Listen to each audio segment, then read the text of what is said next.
Level up your LA Kings experience with the new Vivid Seats Elite Seats. All the on-ice Kings action with even more exclusive access. Enjoy great seats to the game along with premier dining inside the Lexus Club with all-you-can-eat food and non-alcoholic beverages. Plus, get a free Team LA Kings item and parking with your purchase. Score your Vivid Seats Elite Seats tickets today and earn rewards on each purchase from the only ticket company that rewards you for buying. Experience it live with Vivid Seats, the official partner of the LA Kings. You're listening to an LA Kings podcast. For more episodes of this and every other Kings program, visit lakings.com/podcast. The shot attempt by Coyle is blocked. Kings might have numbers the other way. In Fiala, left circle, plays it across. Score! Quinton Byfield finishes off the 2-on-1. Beautiful setup by Kevin Fiala. You're listening to All the Kings Men, the official podcast of the LA Kings. Turn it over, the Kings break 2-on-1. Kempe to Kopitar. Kopitar, the pass. Kempe, the shot. Score! Short-handed goal. Kempe from Kopitar. 3-1 LA. Now, here's your host, Jesse Cohen.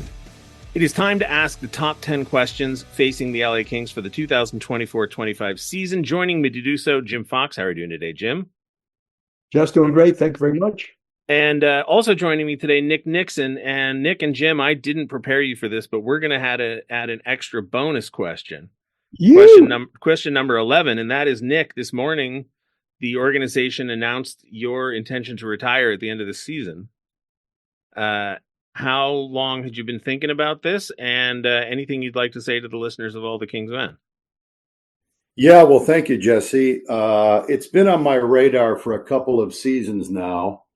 And going back the last maybe year and a half, I was thinking about my last season being last season. But then we had the changes with the TV talent, and I agreed to do 2 more seasons. So this is year 2 of 2.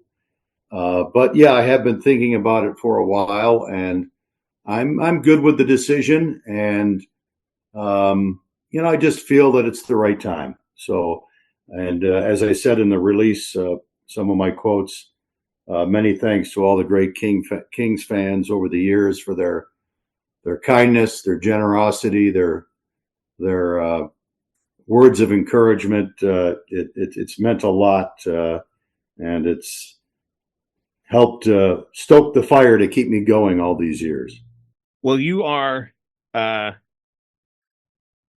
talking about Kings fans. I'm one of those Kings fans. We've talked about this before in the past, Nick, but today seemed like as good a time as any to get into it. Sorry, Jim, to just heap praise on Nick for the first few minutes of this podcast. But I'm in the office. You guys are in Buffalo, but I'm going to hold up on the camera for you guys to see a puck that I have at my desk, signed by Bob Miller, Nick Nixon, Jim Fox, and Darrell Evans.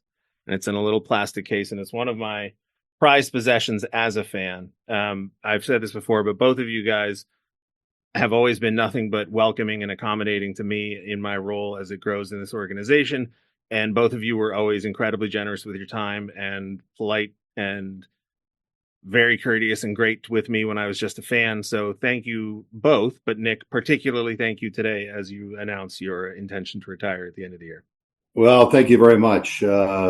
It's been great. I've worked with so many great people over the years in the booth, outside the booth, technical people, newcomers to the organization. And Jesse, you would be in that category. You've been now with the Kings for a few years, but it's been a lot of fun. It's been a lot of fun, and I'll still be around. I'm going to come to the games. It's in our blood, right? I mean, we can't go cold turkey. So, but yeah, it's been a fun ride, and even though I won't be doing games after the season, we'll certainly be around and keep in touch with most everybody. Obviously, as a Hall of Famer, Nick has been recognized for his talent in calling the game. I'm going to keep it very, very, very to the point. I don't think Nick realizes how easy he is to work with. He has no ego. He comes prepared like everyone else in the league because, as a play-by-play guy, they have to be on top of things. But believe me, when I say putting people at ease and offering a comfortable position to be in. I don't think anyone does it better than Nick. Hear, hear. All right. So thank you, Foxy. Congrats to Nick. We will miss you, but you're not gone yet. So let's dive into these questions because you're still here. You're still on the clock, and I'm still going to call on you to help me out as much as I can. First question facing the Kings. Now, ordinarily, Jim and Nick, you guys know that ordinarily I would start off these questions with a question about the Western Conference, but this time with the injury to Drew Doughty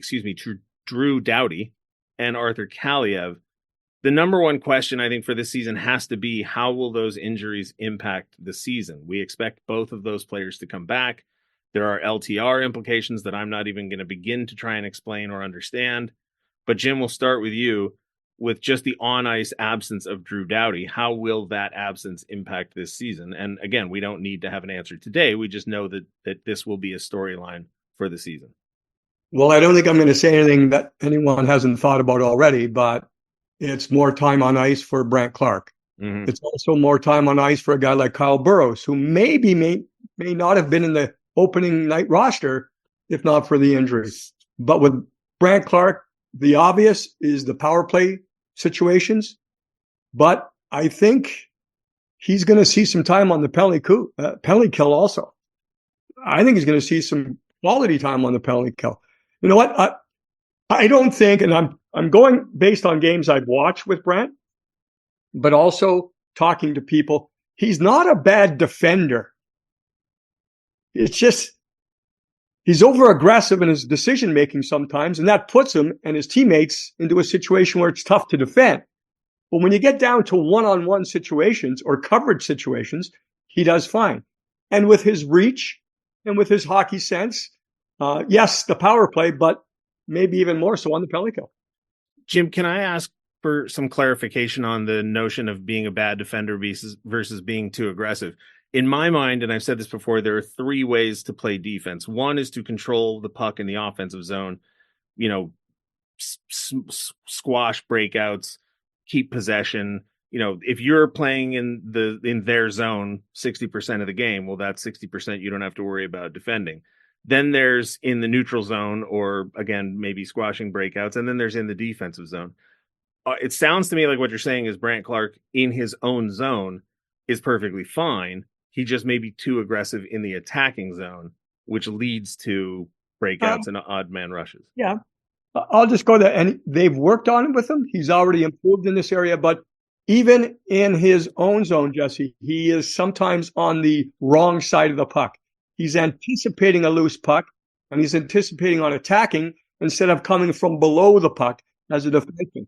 But again, in situations you're talking about, if you were to ask me about defending, the first thing I look at footwork. Is he mobile enough with his feet to get into position to defend? Then the next one is part of that, which is time and space. Can he control that? Sometimes time and space is understanding a situation as much as your footwork, but they both go together right there. And I think he does fine in those situations. Maybe he needs to get a little bit stronger, but wouldn't we say that about every defenseman his age? I mean, really? Sure. Nick, I've heard a lot of people in anticipation of this season refer back to the 1993 season where Wayne Gretzky missed a tremendous amount of it with an injury. And I don't understand why people aren't referring back to 2 years ago when Drew Doughty missed half the season. I don't know why we have to go back that far into the Wayback Machine to compare a season where they were missing a forward who was the best player in the league. Whereas 2 years ago, the team went without Drew Doughty, who was in basically the same stage of his career as he is now. And the team made the playoffs. I thought the team had a pretty decent season that year. Yeah. The thing that comes to mind, and Jim and I talked about this the other day at practice, with the injury to Drew Doughty, it's another situation for basically the new coach, Jim Hiller, first full year. He's got to resolve, who plays with Mikey Anderson? We've already lost Matt Roy, so who plays with, Gavrikov? And so it's interesting because in our conversation the other day, we're going to see 3 new pairs on defense to start the season that weren't together last year. We're going to see all 4 lines that are new lines that we did not see last year. Of course, two of the lines have players that are new to the organization. So there's a lot going on, but when you lose a player of Doughty's caliber, who arguably is, if he's not the MVP every year he's been with the Kings, is certainly top 2 or 3, it has to have an effect on the team. And that's where I think, and I think Jim hit it right on. I would love to see this silver lining be Brandt Clarke is going to play a lot, and let's see what he's got. This is the perfect opportunity. So, Clarke, I hope we see a lot of him early on to see where he's at, where his development's at. But it's kind of like a trickle down from what started with the makeover of the team in the summer with the trades and the free agent signings. All the lines, all the defensive pairs, the starting goaltender opening night, they're all going to be new. They're all going to be different. So a lot of question marks there. I'm sure there's people that said, why aren't they going to just, go and get an $11 million player? And it's a lot of times it works when you miss the entire season. Because if they were to do that, then when Drew comes back, they would have to undo what they did. If there is a cap space situation that might develop, they might think about Kaliev for sure on long term, just to add another roster player. Because remember last year, they're going to start with 21, then they have 22, then they had injuries, so you can move guys around. That's where they'd be able to fit an entry-level player in to make it a 22 or 23-man roster, as opposed to going in short of 23. At the moment, we're recording this on the afternoon of October 8th. At the moment, they're a 22-man roster because they didn't place Doughty or Kaliev on LTIR. Lee was sent to Ontario with Fagemo, Studnicka, and Copley. So at the moment, they have 8 defensemen and 12 forwards. They have 1 extra roster spot. It is assumed that they'll use that roster spot on a forward. And then at that point, Jim, presumably they will place Kaliev on LTIR. But he's coming back too. Yeah. When he comes back. But it's not $11 million. No, exactly. But he has a roster spot. Yeah, it's $825. And he will be back, and depending on how the team's playing at the time. He lost his spot last year, right? Because of the suspension early to Laferriere, and probably never got it back, right? Never really got it back. He certainly never got back the spot that I think we all assumed that he would have. Mm-hmm. This year was a little bit quirky because he didn't have a spot. There was all the talk of a clean slate, fresh start. And then unfortunately, just the worst timing for that particular player's story, gets injured on day 1 of camp, I think it was. Mm-hmm. So there are decisions to be made, but I want to pivot off of what Nick was saying about the D pairs into question number 2, which is how will the D corps be deployed in Doughty's absence? Jim, you mentioned Kyle Burroughs earlier, a player that they acquired in the offseason that I was expecting to be the 7th or 8th defenseman, depending on how you want to number defensemen. And he now looks like he'll be the second pair with Gavrikov. Jim, thoughts on Kyle Burroughs? Well, the first thing is, more ice time. Yeah. He's the type of guy that I'm not concerned about, and if it's weird to say it this way, but I'm not concerned about him helping the team as much as I'm concerned about him not hurting the team. But he's competitive. What do you mean by that? I don't expect him to be Drew Doughty. Sure. I expect Brandt Clarke to be offensively, gifted and take and create and make some plays and things of that sort. I don't expect that from Burroughs. I expect him to be solid, be one of those guys. Now, because he plays on edge, it's tough for Kyle to get through a game without being noticed. You know what I mean? But like with a Mikey Anderson, we say, well, if you don't notice him, he's doing his job. The one thing that's easy to say, I think, on how the defense will be deployed is that the 3 right-handers will have to share the ice time, but the 3 left-handers, Anderson, Gavrikov, and Edmondson, they're probably not going to change their role at all. It's probably going to be the same role they had regardless of the Doughty injury. When you say on edge about Burroughs, I'm assuming you mean from a physical standpoint. Yes, he is on edge. Yes. Okay. In your face. He is nonstop. He's a pest. He's pestering you. He is a pest. And that's the way he's always approached the game. Nick, 2 years ago, or maybe 3 years ago, I don't remember when, but Jared Shafran joined the organization, and he works for the Ontario Reign, and he was talking to me, and he was asking about Sean Durzi and what Sean Durzi's chances were to get a legitimate crack at the NHL lineup. And with all due respect to Sean Durzi, who's a player I like both on and off the ice, I kind of laughed and said, no chance at all. You know, at that point, I can't remember how old Durzi was. I think he might have been 24 at that point. And I just said, no, the window is closed. Unfortunately, it's just not going to happen. And then Drew Doughty got hurt early in the season, and now Sean Durzi's making $6 million a year. And as a regular in the NHL. So it just goes to show you what I know, which is absolutely nothing. But with Drew Doughty out of the lineup, multiple players are going to get opportunities, not just Kyle Burrows, like Jim said, but Jordan Spence gets a shot at the top pairing at 5-on-5. Brant Clark gets a shot at the top power play unit. Kyle Burrows gets a chance because there's an actual open roster spot, and now he's playing with Vladislav Gavrikov. So, you know, I think Jim's right about the left side players playing the exact same style, but any expectations as far as one specific pair or one specific player and what they might do with that opportunity that opens up with Drew Doughty out of the lineup for a while? Yeah. Well, you mentioned Durzi, and there have been others over the years that seized the opportunity because of the misfortunes of another player and their injuries.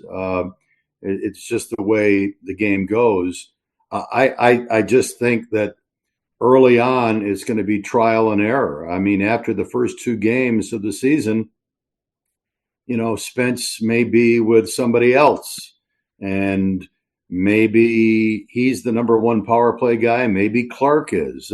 There's just so many variables out there, but certainly going back to what I talked about earlier, to me, this is for Brant Clark and for the organization, the perfect time to find out what he can do night after night at the NHL level. So that is what I'm looking forward to seeing here in the first, well, really not first few weeks, but first couple of months of the season. I am an unabashed Jordan Spence fan. I don't think his ceiling is as high as Clark's, but I think his floor is higher. And I am personally very excited to see a top pair with Jordan Spence and Mikey Anderson, 2 4th-round picks who I think have just turned into real fun NHL players to watch.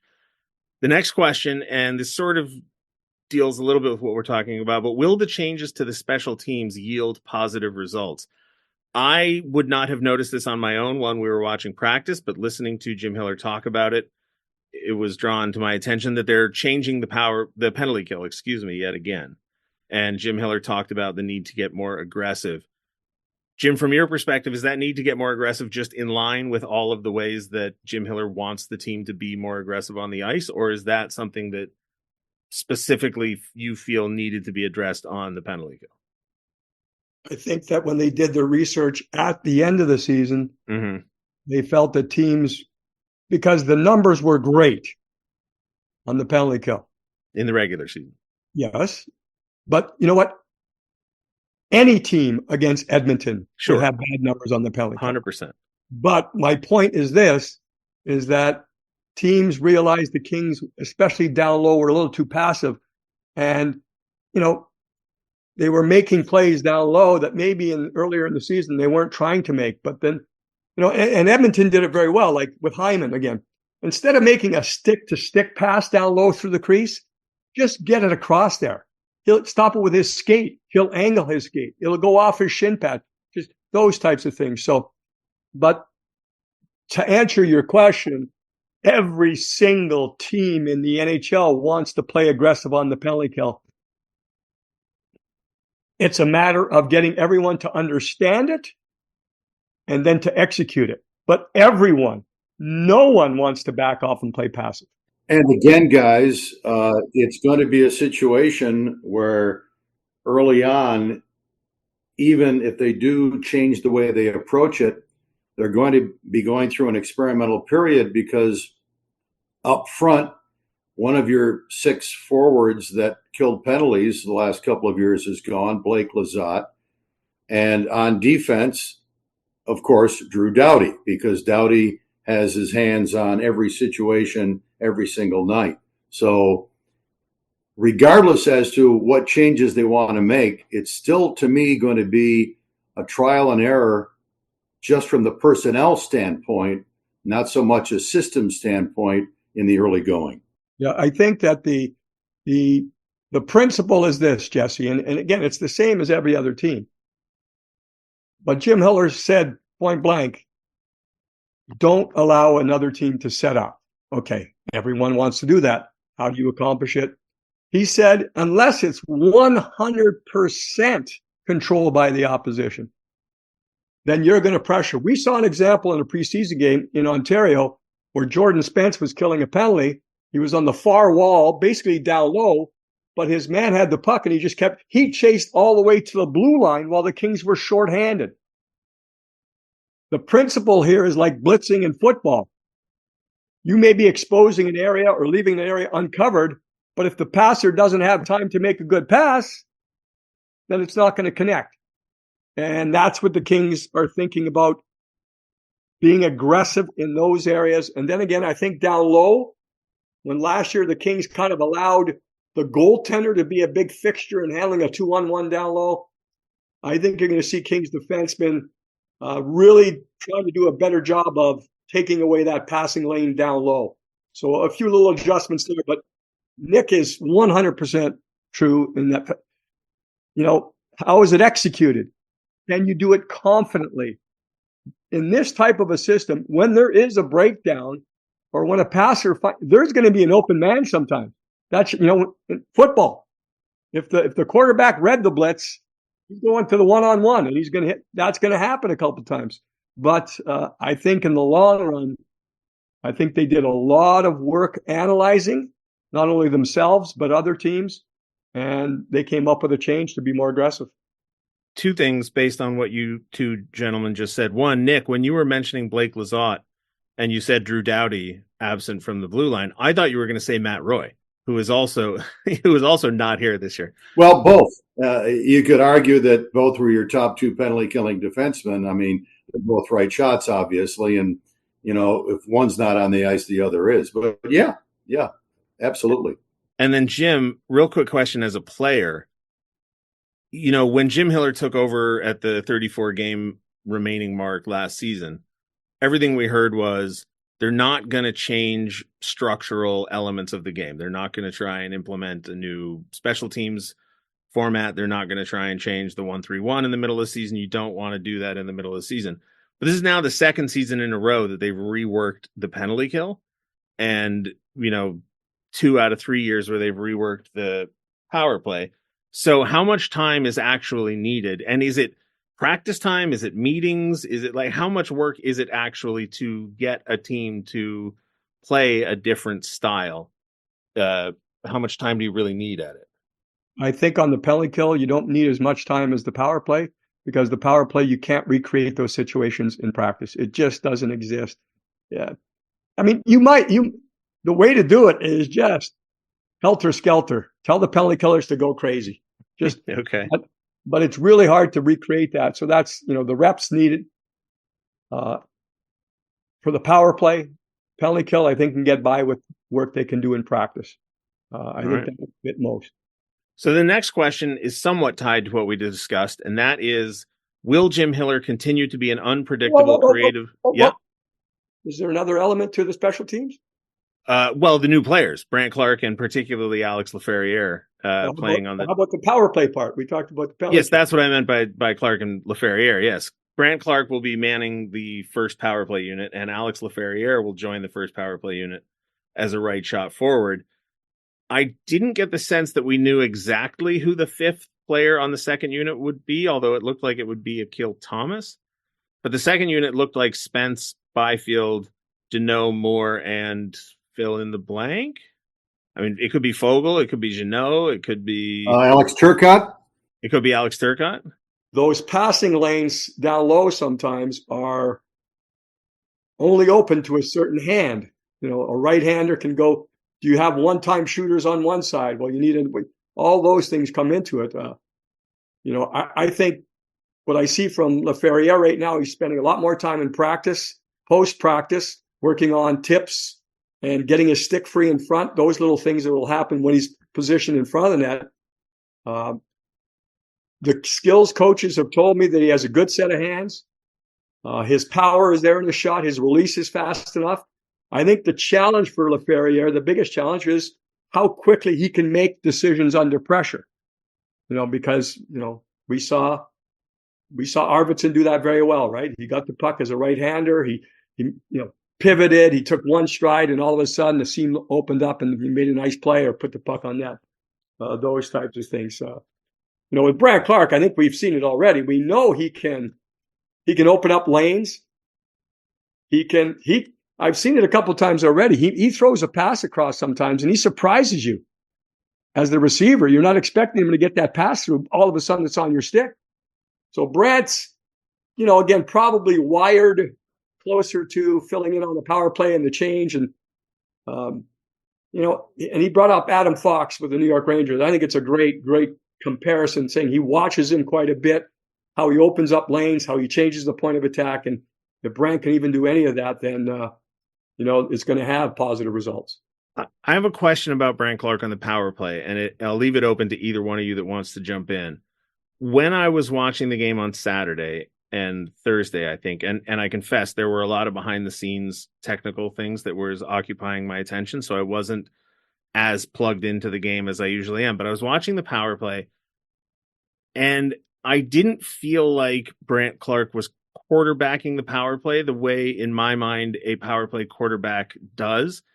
And I couldn't tell if it's because the way the Kings power play operates doesn't necessarily have a quarterback in the way that, a power play in 1995 might have, or if it was because the quarterback was more Anze Kopitar operating from the left half wall. Like I said, you leave it up to either one of you that wants to jump in. Was I just seeing something that wasn't there, or has the game evolved beyond my, memory of how it is meant to run? I would say, first of all, Brandt is more of a rover. Okay. Well, he can change positions. He can end up with a rebound in front of the net in a power play situation because he's just moving, constant motion. Any power play needs to establish a shot, and that'll be the biggest challenge, I think, for Brandt. And he's talked about it with that, again, the comparison he's trying to watch Adam Fox and learn from him about how when he does change the lane, he can get the shot through. But yeah, I think it is different. Yeah, I think it's not the normal, crank it up, get it back to the middle type thing. For years we had Rob Blake, Hall of Fame defenseman, the big shot on the power play. I mean, that's something, boy, when was the last time the Kings had a defenseman on a power play that could shoot the puck like that? I mean, Doughty's all-around vision is good, but he doesn't have that bomb from the right side. Certainly, Clarke, to me, is more of a playmaking type of quarterback, if he's going to be called a quarterback from the right side. Jordan Spence, I think his career is trending in the right direction, but is he going to be able to generate enough shots from the blue line that get through to create second and third opportunities? So, that's, I'm trying to think as I'm talking to you guys, who was the last? Maybe it was Rob Blake with the Kings. I think it might have been Matthew Schneider who came in right after Rob Blake. Schneider was more, and he was playing with the Kings around the time that Blake came and went and came back again. Mm-hmm. But he was more, he would get the puck and get rid of it, it there before there was, the blockers blocking his shot. But yeah, you might be right, Jesse. But that is a difference in the way the power play goes. And how many teams are blessed with that one guy that really makes it tick, like a McDavid, like a Cal McCarr, just talking off the top of my head, good power plays over the last few years. So yeah, that's a change for sure. That's a change for sure that I think we've seen not only with the Kings, but with a lot of teams over the years. I think, Nick, you're touching on it right there. And with the Edmonton power play, it's Bouchard. Yeah. When you take away McDavid, which you never do, But then Bouchard, he's really cranking that shot, right? He's the guy that comes to mind for me about shots on the power play, like that shot that he can score from the blue line.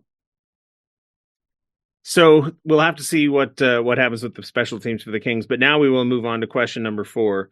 Will Jim Hiller continue to be an unpredictable / creative / unconventional coach in a full season? And that's just really kind of a fancy way of asking how many times are we going to see the 11-7, Joe? I think we're going to see. Well, I think it's an option now, right? Carrying 8. You have to analyze and get a quick book on whether it's working or not. And then if not, you might go 7-11 quite a bit. I wouldn't be surprised at that at all. The one thing that is kind of not unconventional is the switch to the 1-2-2. Right. Because that's more conventional, right? Basically, everyone does that. But I think that's part of Jim's general concept of involving more skating, which keeps you more involved or engaged in the game. I think, it's the old, are you going to play on your toes or play on your heels? And, I think that's where Jim is thinking about all those types of things. But yeah, as far as alignment, I think that when Drew Doughty was available and they were thinking about spotting Brandt Clarke, I think 7-11 would have been an option quite a bit just to get Brandt in. But now that he has to be in, basically, maybe there'll be less 7-11. So for those who may not know what the heck we're talking about, we're not talking about a corner store that's open 24 hours a day, 7 days a week. We're talking about the option of running 7 defensemen and 11 forwards rather than 6 defensemen and 12 forwards. Nick, I always assumed last season that the fact that the Kings went with that lineup as often as they did, I was always under the impression that it had more to do with their reluctance to play a 12th forward that was on the roster because they could only carry so many players. But I have been sort of surprised at how frequently it's brought up as an expected option this season. Yeah, there are different ways to look at it. And Jim touched on the most obvious one. If you've got maybe a player on the blue line that you've got question marks about, if he's not playing the game that night, then you can go to that 7th defenseman. And I also look at it up front as that gives your top end players more ice time. Double teaming a Kopitar, a Byfield this year, he would be suited for that type of situation only because of his skating ability. He's playing center and, he's only 22 years old. So a couple of ways to look at that alignment. But I think, and Jim, you can kind of refresh my memory too. Last year, I think when Jim Hiller went with the 7-11, wasn't it more about the defenseman and the makeup of the defense rather than the matchups and trying to get his top end players more ice time? I think some of it was the uncertainty or confidence in Kaliev. So there were some times he was healthy there and we're going, he's healthy scratch. And that was kind of part of it. Mm-hmm. It's got to be a challenge for anyone to, especially that coach that's handling the defense, to make sure, that 7th guy gets enough ice time to be involved in the game. The forwards absolutely love it because they're getting out there all the time. We will find out just how radical a coaching staff we have, because Jim Hiller's not the only one with an unconventional string in his heart. Newell Brown is credited, at least so far as I can tell, with introducing that slingshot play through the neutral zone on the power play. Now that was a while ago, so that's the thing about innovation. If once you innovate something and it works, you don't need to innovate again because you've innovated something that is quite successful. But we will see. Newell gets a lot of respect around our league. Independent sources have come to me and said, and you're right, Jesse, about what you're talking about. But I mean, I call Jim Hiller the new age coach. Mm-hmm. He downplays the analytics part, but I think there's no question in my mind that he gets deep into areas that other coaches don't prioritize. And it's not necessarily systems. I think he does a great job of finding ways to help players recognize a situation when they have the upper hand, when the opposition is exposed. And he'll plant that seed in the player's mind. When you see that in the game, boom, this is where we go. This is where you go. It's kind of a set thing. And I've seen him after practice too. That again, this is part of what you're talking about, Jesse, where he's kind of unconventional. I see him after practice, mostly working one-on-one with players, where he'll break down a game situation into 3 or 4 parts. He'll work on each part separately, and then he'll put it all back together again. And I, when the Kings had the strong power play in his first year, I thought that's exactly what he did very well. Last year, more so it was Quinton Byfield working on him after practice in front of the net, how to pivot his body to get open for loose pucks, how to get his stick free. Just those little things like that. I think it certainly makes it. And Jesse, we watch practice together quite a bit, right? It makes it enjoyable for me to just see what he's working on. Did you guys, Nick or Jim, listen to Jim Hiller talk to Elliot Friedman and Kyle Bukauskas on 32 Thoughts? Yes. Nick, did you hear it? I did not. So at the end, Nick, and Jim, correct me if you heard it differently. At the end, Elliot tried to engage him in a conversation about analytics. And Jim Hiller was having nothing to do with that conversation. In fact, Elliot Friedman sort of made a point of calling him out for it, saying, "You're not answering any of my questions." And when they hired Jim Hiller, or when they promoted Jim Hiller to interim coach last season, I knew that we were going to be interviewing him. And so I did a deep dive, was digging up old Edmonton Journal articles and trying to find information about Jim Hiller's position on analytics. Discovered a lot of the information that I imagine Elliot Friedman and his staff did. And Jim Hiller wouldn't really talk to us about it either. And he was asked in his opening press conference by a member of the media about his analytics company. And he kind of shot that down and said, what you think, basically said the word analytics doesn't mean what you think it does.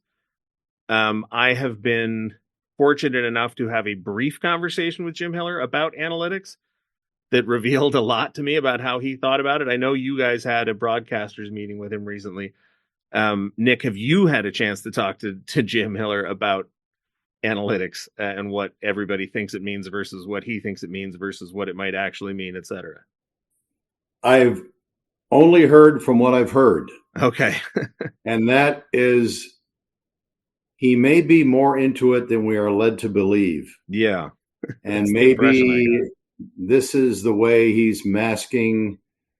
No coach is going to come out and tell you exactly what they want to do. Right. I mean, that we've known that for years. I mean, going back to when the game was so simple and there was no analytics. But I think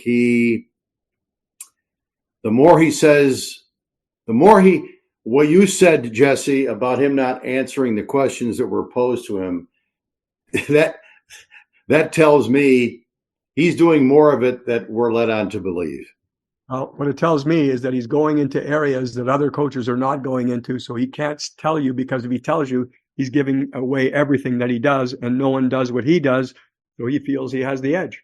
People can't see, but I'm nodding aggressively to what Jim just said, because I think one of the issues, Jim, is that analytics now has become somewhat synonymous with Corsi, expected goals. Everyone has the same set of data. Right. Everyone. But what do you prioritize? Or maybe you find new data, something that's happening, that on a Tuesday night, Brant Clark is great. So he plays every Tuesday night, 60 minutes. I mean, just he's finding things that are, because everyone gets the same set of data. We get the same set of data. Teams have unique sets of data that they're tabulating and calculating, and they're not going to share that with anyone. Totally. I agree 100%. All right. Moving on to the next question. And this is a big one, and we'll just have to wait and see how it plays out over the season. But I think, Nick, that the returns have been pretty positive in the preseason. And that is, will Quinton Byfield continue his strong play at center as we have seen in the preseason? You've called some of the games now. What did you see out of Quinton Byfield, particularly in Quebec City? a very confident young player.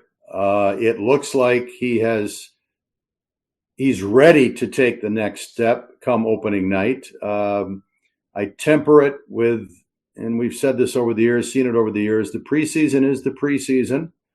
Now we're going to find out how he performs when he's matched up against the other team's top units. Maybe he won't be early on because he's a question mark for a lot of teams. But I just see him continuing to trend upward. It's interesting because in Quebec, reporters were asking about what are you expecting from a young Alex Turcotte, former first-round pick. And Jim Hiller told us that he had a conversation with Alex, and basically he was going to let Alex tell him what he thought he needed to do to be effective, as opposed to him saying, this is what you need to do. And I asked Quinton in Quebec, what are a couple of things, because the two things I asked Jim early in camp about Quinton were face-offs and defensive zone coverage. I mean, those are key for all centers, right? So when I had Quinton one-on-one, I didn't want to tell him those two things. I said, what are some of the things that you're focusing on to become a solid NHL center? And he said, I've got to be good in my defensive zone and I've got to be good in the face-off circle. So just the fact that a player that has so much skill, size, strength, talent is aware at such a young age of what needs to be done on a regular basis. I think this could be his breakout year where he plays to the point where everybody expected a second overall pick to play because he's at his natural position. Not that he was ineffective on left wing playing with Kopitar and Kempe, but because this is, I think, where he feels most comfortable because this is the position he's played basically his whole career. Jim, does that sound about right to you? Yeah, I mean, I think what Nick said first was spot on, which is the confidence. You see Quinton demanding the puck now on breakouts, on transition, on regroups. He is demanding the puck, meaning he is skating to a situation with a stick on the ice, and he's not like pounding there, but he wants that puck. He talked about it. I heard him talking about it where in the offseason, he looked at routes around the ice. How do you, where do you go to get open? How do you build up speed? Where can you build? And I'm noticing that in the preseason where when he gets the puck now, he's at top speed. And by that time, if that happens, the defense has to back off. He's just too fast. So that's something, he's stronger and that's going to help. It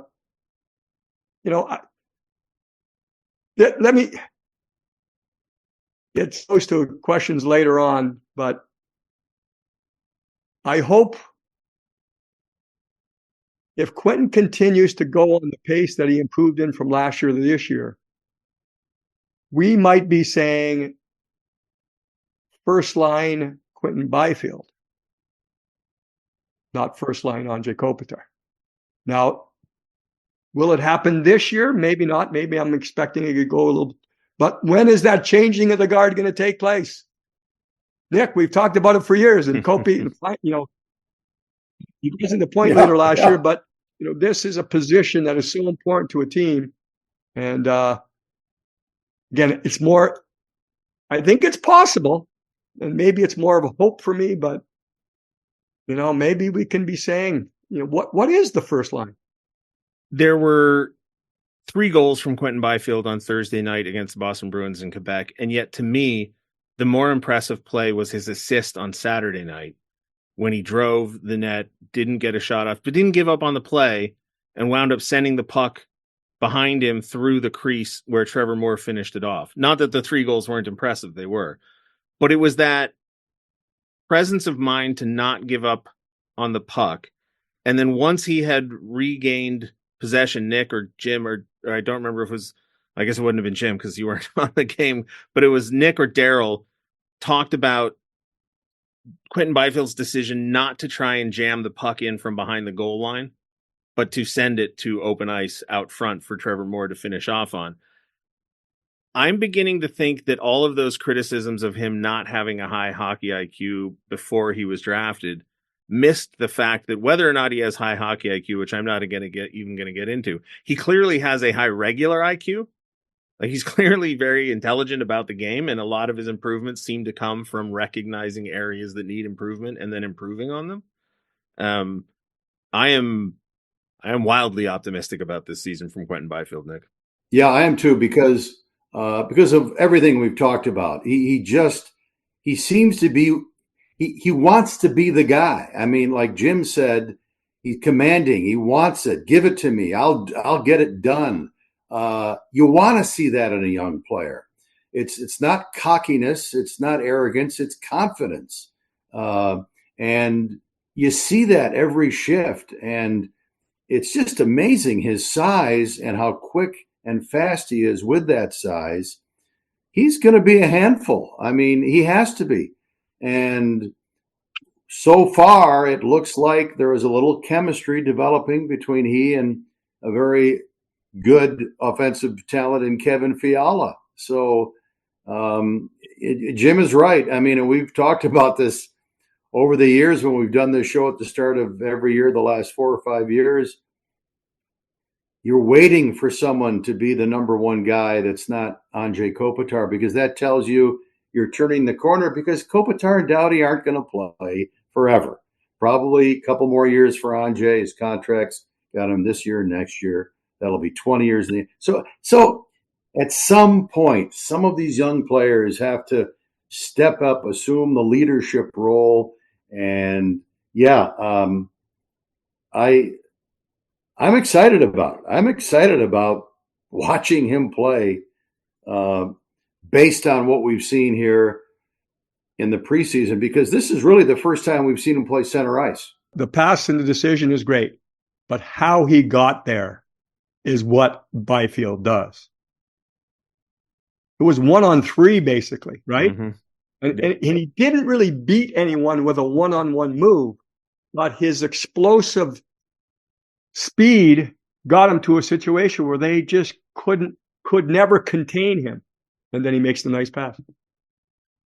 The next question we're going to move to is another forward, and I'm going to explain why I singled this forward out for their own question, because I think maybe people would expect otherwise. The question is, will Alex Laferriere be a capable line mate for Kopitar and Kempe? And the reason I phrased it that way, we're going to start with you, Jim, because from my perspective, Alex Laferriere is the X factor on this season.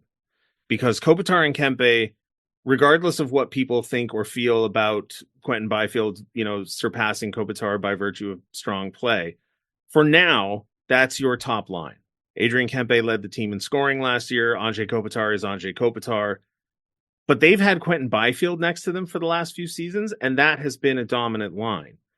If Alex Laferriere, Anze Kopitar, and Adrian Kempe don't combine to make an effective top line, I think then and you correct me if you disagree with me, Jim, I think the specter of splitting up other lines down the lineup in order to fix your top line is raised in a way that it wouldn't be if Laferriere is a capable line mate. So if Laferriere is a capable line mate for Kopitar and Kempe, if that line is competent, okay, we can get the Deneau line going, we can get the Byfield line going, the fourth line will be what it is.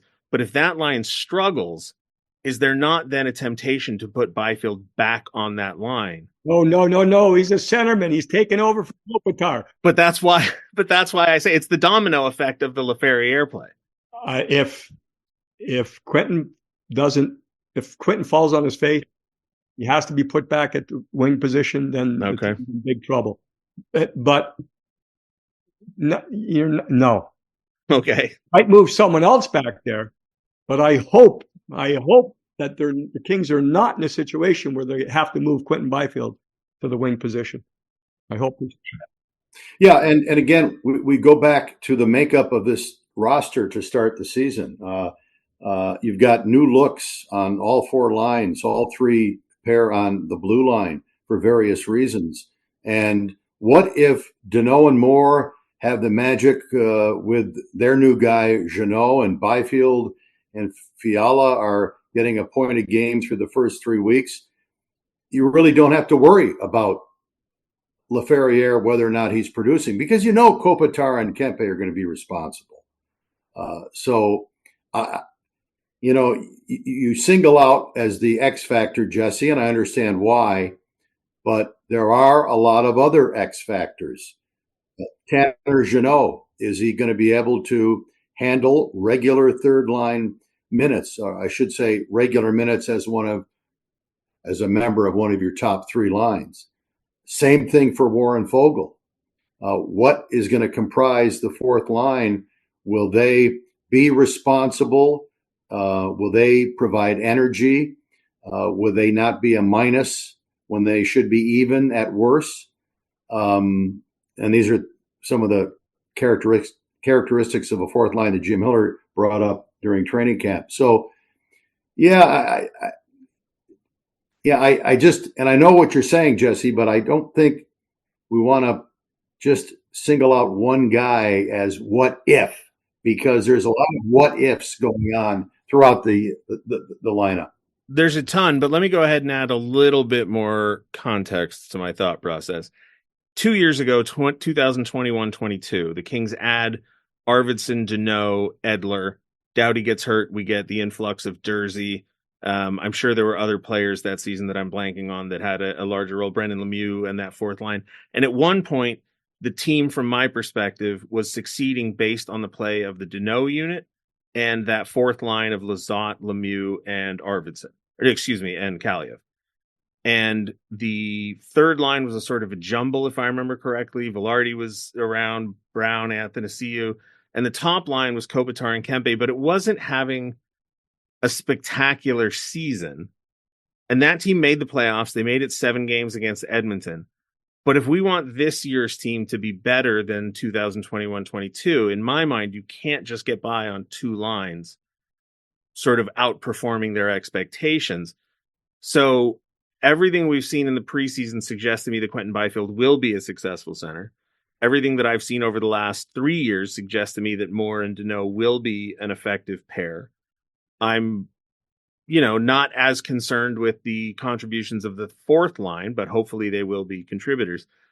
But with Adrian Kempe leading the team in scoring last year and scoring 40 goals the year before that, and Anze Kopitar still being a high-end competitor and contributor both in all 3 zones, I want the team to be better than it was in 2021-22. And so I want all elements of the team operating better. And so for me, that means that Alex Laferriere has to fit in on that top line. The way the question was posed, I believe, is will he be capable? Yes. Well, I think, what did I say? Capable linemate. Yeah. Okay. Well, does he have good size? I think so. How's he skate? Pretty well. Shoot? Pretty good. Okay. The one thing that's different here for Kopitar and Kempe is this. He's the right-hand shot. Mm-hmm. I'm going, again, I only did a couple games in the preseason, but I think this is a good example of hopefully we'll see enough of this where Laferriere will earn the right to be called capable. It makes it so on his shot goal, he had a goal on the power play, right, where he banged in a rebound. Yep. But his shot goal, both Kempe and Kopitar are in that down low position. If you're the goaltender, to the goaltender's left. So they're coming out on their forehand, a strong position, right? A stronger position than their backhand if they were in the other corner. When they make a pass to Laferriere now as a right-hand shot, he doesn't have to let that puck go all the way by his body before he releases. He can catch and release all in one motion. And I think that's a part of a line right there that, I don't know, when's the last time Kopi played with a right-hander that, Dustin Brown? So I think that, again, fits in a lot with a philosophy of Jim Miller of, getting the right hand in the right situation. And, I think he's responsible, right? I mean, Todd McClellan and, of course, Jim, who took over, they said he for lack of a better, he covered up a lot of things because he can skate, right? He can get back, and his size, he can take up a lane. Right now, he's there to complement. And Jess, I think, as you know, if I have to stay consistent, I'm pretty high on Alex from the day he got here. So I'm going to say he's going to be capable. Last year, where did he play most of the season? Who was his center? Pierre-Luc Dubois. What was his main responsibility because of the play of his line mates? It kind of trended towards being good defensively, which is great for a young rookie to learn early on at the NHL level, because all coaches want you to play good defensively. But now he's playing with two veteran players and arguably the best defensive center, one of the best defensive centers we've seen in 15, 20 years. He doesn't have to worry as much about all that other stuff that he had to worry about last year. So centerman, different role. I think he's in a different role because he's basically a third line forward last year. And the player, P.L. Dubois, did not have a good season with him. And we were told on a number of occasions, well, he's working hard because he's covering up for other players that he's playing with. So all that into play, I think they've put him in a position where he can flourish now. And I think with all of the talent that he has shown and the talent that he's playing with to start the season, I think his numbers, and he's going to be on the power play. His numbers are going to be good. He's one player I'm not worried about. Of all the question marks, he would be among the forwards. I have a question mark about Foegele, about Jeannot, about fourth line guys, but Laferriere is not on the top of that list. I'm not worried about him at all. Well, then let's pivot into those new guys, because that is the next question on our list. Will the added players have the desired impact? And the phrase that I've been using on the podcast over the last few weeks to talk about the preseason is proof of concept. Because I think if you go up and down the lineup, every new player or old player in a new position at some point during the preseason has looked exactly the way you would want them to look. Alex Laferriere has scored some goals on the power play. He scored that nice goal that Jim was describing. Quinton Byfield has looked good at center. Edmondson has looked imposing. Jeannot had that turnover in the corner that led to the pass to Dunno, who then sent it to Keel Thomas for the goal out front. Warren Foegele has had some nice plays.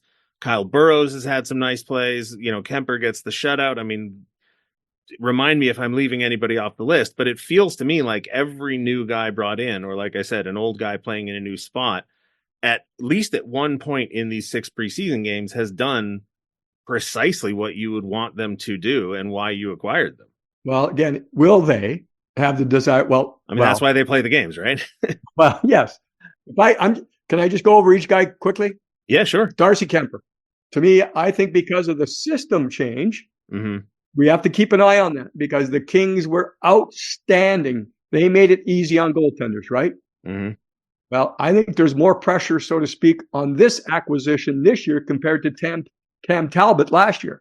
Fair. Just because there's a new, but we will need, Nick, how many times we talked about last year? It's hard for our goaltenders to get a steal because we played so well defensively. Yes. It never fit the category. But we'll need a steal or two from Kempe. Having said that, his numbers dropped off last year as far as I'm aware. Warren Foegele, not overly flashy, but he did play with Draisaitl last year, right? So he can play with top players. Speed, decent size. I guess it's an intangible with Foegele is this: deep playoff experience with both Carolina and Edmonton. And I think Rob Blake believes he's the type of player that can help you win games that are not easy. No game is easy, but just those, you got to find a way type of games. I think they feel Fogel's that type of guy. Tanner Jeannot, the more gritty style that everyone's talked about. He fits that more than anyone. I mean, that's what he brings, right? And I know there's been a lot of people, including myself, trying to define that uncomfortable word that Rob Blake used, I think Tanner Jeannot said it best. It's pushing your teammates. It's holding your teammates accountable. It's pushing everyone to improve every day. So hopefully, I think indirectly, Tanner already did that, because when he went to camp in the fitness test, he blew everyone out of the fitness test. So he's saying, hey, I'm a new guy here on the block, and I just kicked the fitness test through the window because I did so well. Edmondson, what you see is what you get, right? Not complicated steps, straightforward, do your own job type of player, deep playoff experience. So that, again, I think you're getting at what Rob was looking for in these acquisitions of, finding ways to win games, the tough games that are going to be tough. You can tell with Edmondson, though, by the way he carries himself, that he's a leader. He will be physical. That's something you need. But again, it kind of fits that Fogle, Edmondson. They've had great deep playoff experience. And then Kyle Burrows, again, he's the fifth new guy I'm going to talk about. It just, again, and I mentioned it earlier, I think the Kings will need more from him than they expected because of the Doughty injury. He's good mobility, good first pass, plays with an edge. But again, just don't hurt the team. Just find ways to help a little bit. So there's my 5 new guys that I feel are new, that are brought in, and hopefully they can do those things to help the team win. I think, again, preseason games are preseason games. I think for the physical players, they're not as physical or as aggressive in the preseason as they're going to be for obvious reasons. And all of the newcomers have been brought in to provide that sandpaper, that grit, that physicality. So I expect when opening night, hits the regular season, guys like Edmondson and Burrows, Jeannot, even Warren, they're going to be more visible because they're going to be more physical because it's on. It's game 1 of 82, and this is why we're here.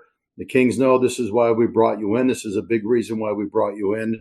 And, yeah, I agree with everything Jim says, but I think the physicality is going to be what defines this new group of players. Yeah, we've seen it in training camp. It's been well documented by everybody who's attended that camp was more physical than anybody's ever seen. Although having said that, it wasn't like people were getting injured every day. And, there was one fight, but it didn't appear to mean anything to anybody. So that's good. Jim talked about the next question on our list already. So we'll start with you on this one, Nick. Question is, how will goaltending impact the season? And Jim, I think you put it perfectly when talking about the difference between the pressure on Kemper and Talbot. And I want to add an extra element, Nick, and that is Cam Talbot was signed to a $1 million contract with a $1 million bonus.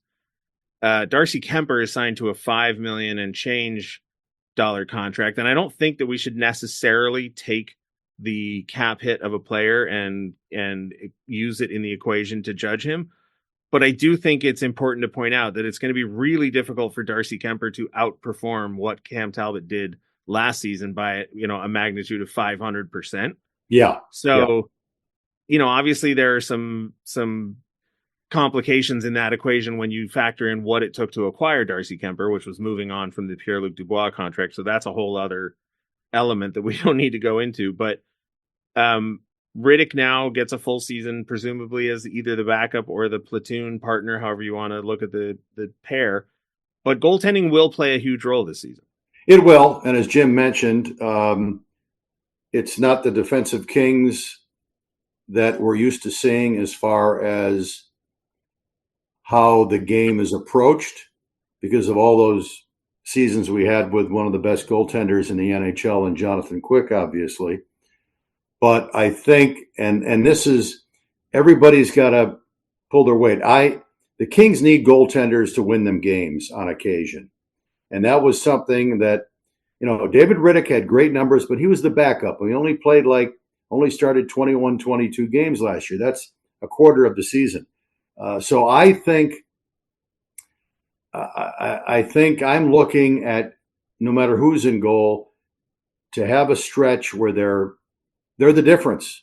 They're the difference in the game when the 60 minutes is over. Because for me, and Jim touched on it, that didn't happen a lot last year. And I know Kemper's getting on. He's 34. He's never been a number one goaltender year after year after year for various reasons. But I think that's what I'm looking for from the goaltending is, okay, seal a game for us. Contribute in that regard.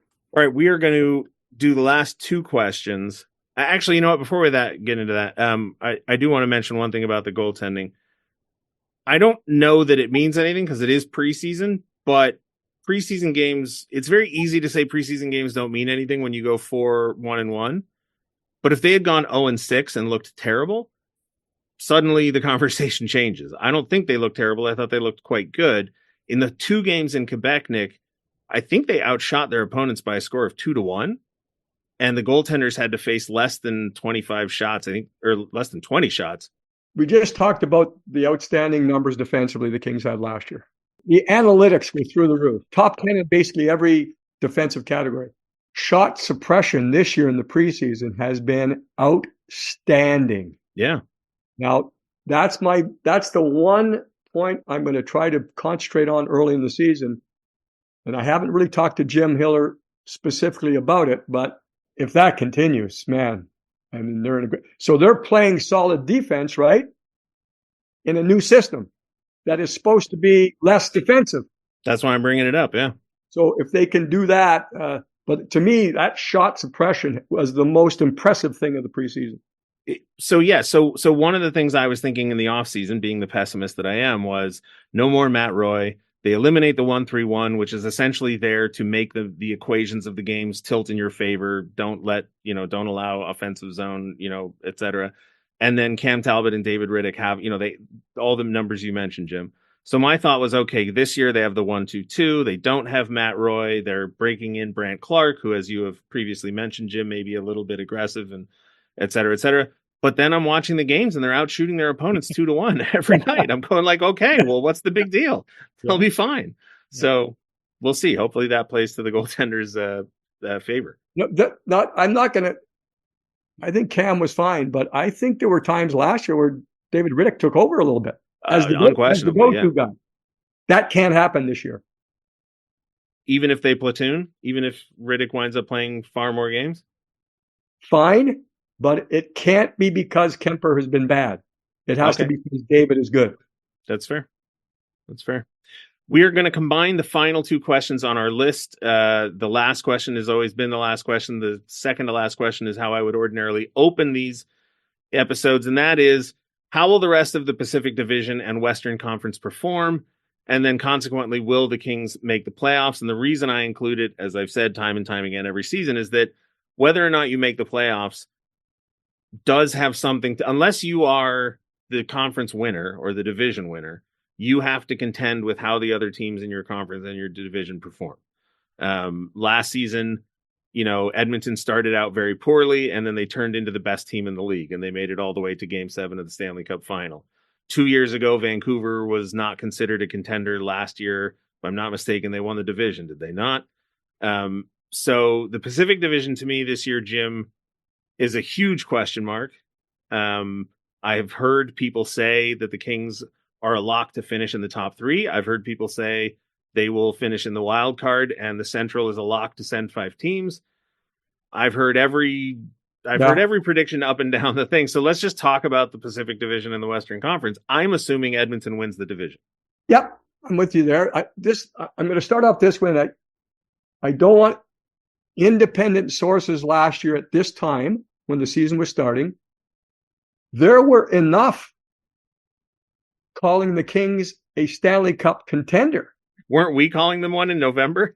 I'm talking about beginning of the season. When you go to, some people actually picked the Kings to win the Stanley Cup in their preseason predictions. And I'm saying some people, I'm talking about, media who developed a history that gives them enough credibility that we would listen to them. Now, that's not going to be the case this year. Right. So there's a bigger challenge here for this group.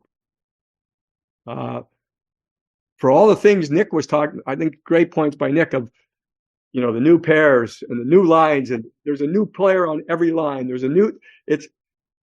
That makes the season intriguing to me.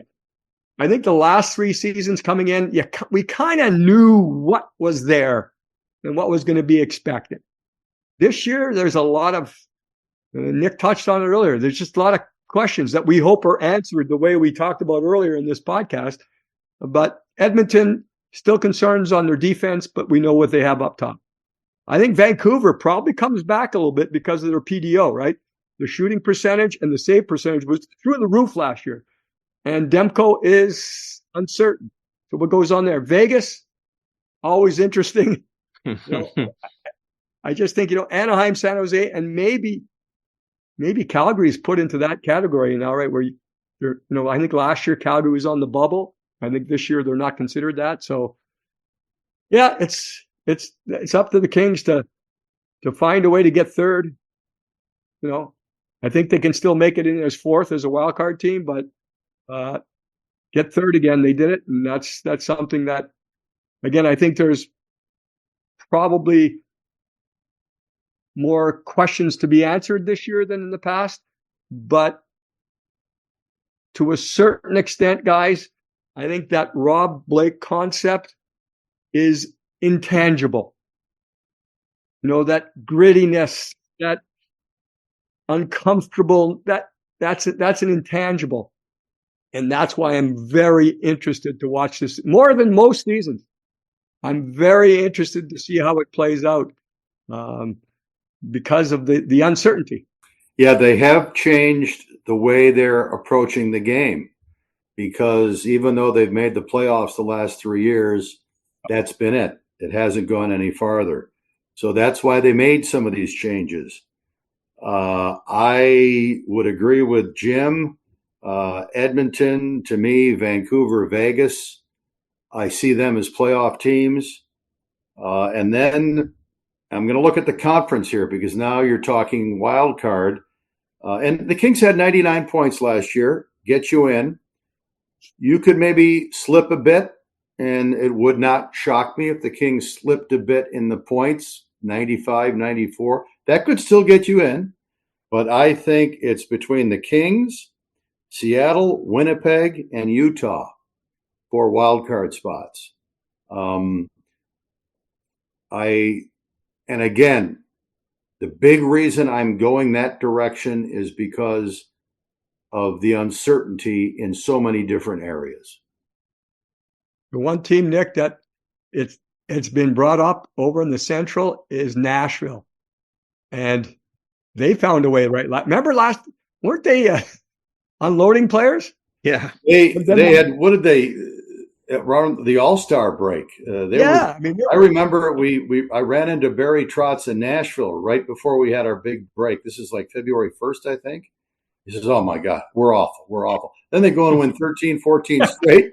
And then in the off season, we're not that bad. Let's go get Stamkos. Let's go get Marchand." So, I mean, they made it last year, right? But yeah, they're a team that I think is going to be very interesting to watch, very fun to watch. Not necessarily against the Kings, but and that's a team that's better. And you touched on, San Jose, Calgary, Anaheim. For me, San Jose and Anaheim are going to be better. Yeah. So the points teams got against those teams last year that were, I don't want to say easy points, but points that were expected points are not, they're going to be tougher to get this year, because they have good young players that are getting better, and it's going to be a tougher challenge. They're not going to be as bad as they were last year. That means you're not going to be able to, bank on those points night after night. So, yeah, that's where I see the Kings. I see the Kings in a wild card situation, and I see them battling with those other 3 teams. Nick, as part of what you talked about, the 99, maybe that slips a little bit, the 99 points. Is that part of what you're saying about, Anaheim and San Jose? It's those points are not going to be distributed like they were last year, right? Those guys were down at the bottom. Yeah. And they were way down at the bottom. So now both of those teams improved by 15 points. Yeah. That means those are 15 points, 30 points between San Jose and Anaheim that other teams in the conference aren't going to get. So that's why I think that maybe you could make it if you don't have the season record-wise that you had last year. One final thought before we wrap this up. I have mentioned this to Josh Schaefer. I've mentioned it on the podcast. I think I said it on Kings Talk. The real impact for me that last season had is that even if the Kings get out to a hot start this year, I will still be dubious just because I remember how giddy we all were at the 20 game mark last year. And it didn't go great the rest of the season. So it'll take me a while, Jim, to really believe my eyes if the team starts off playing really well. Yeah. With a team that has had as many changes, personnel and system, and I've talked about this with Nick before, and whether it comes true or not, I hope it does show up in the points, but I think starting on the road is better.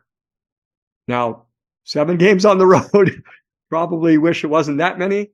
And I know, crypto.com arena with the renovations, and that's forced on the schedule. But, I think, especially with a system change, I just think it makes it a touch easier for focus and adapting for a team that's starting on the road.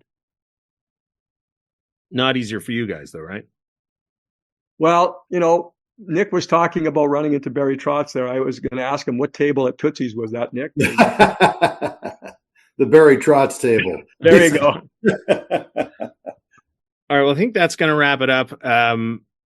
This is my opportunity when we do these episodes to just heap praise on you guys. So I'm going to do it again. We did it a little bit at the opener with Nick, but I'm going to include you on this one, Jim. Again, just a real treat for me to work with you guys. It's been an eventful offseason with lots of changes. Like you guys said, personnel changes on the ice, off the ice, front office, behind the bench, but also behind the scenes. We've got technical changes going on. I'm taking a lot of extra responsibility, some of which I asked for, some of which I didn't, but it's a lot. But I do want to say one thing that I have been reminding myself of time and time again is that for every job I've ever had, and I've had a lot of weird jobs in a lot of weird places, every job had the same through line of complaints about work, right? Oh, I don't like work, right? Every job has something you don't like about it. But the highs of this job, the positives of this job are so much higher and so much more incredible than any other job I've ever had. And the highest for me will remain getting to hang out with the two of you and talk about hockey routinely. So thank you, both of you. Thank you, Jesse. Appreciate that. And I think I speak for Jim, and he'll speak for himself in 15 seconds. But it's a pleasure to spend time and go in depth and talk about the team that we've all loved and followed for so many years. And you are definitely a credit to our organization, and we love your enthusiasm, and never let that waver. I won't. I love your perspective, Jesse. I think it makes us think a lot more. We can get into ruts sometimes of, this is the way everyone does it in this team. And I think a lot of times when you bring up a certain point, it makes us think, and I really appreciate that. All right. Well, we'll do an episode later this year where I just get to bring up different ways of looking at things. We'll throw it. Wow. You got it. That'll be a series. Yeah, Jim, you can tell me all the ways that I'm wrong. Have a series of episodes. All right.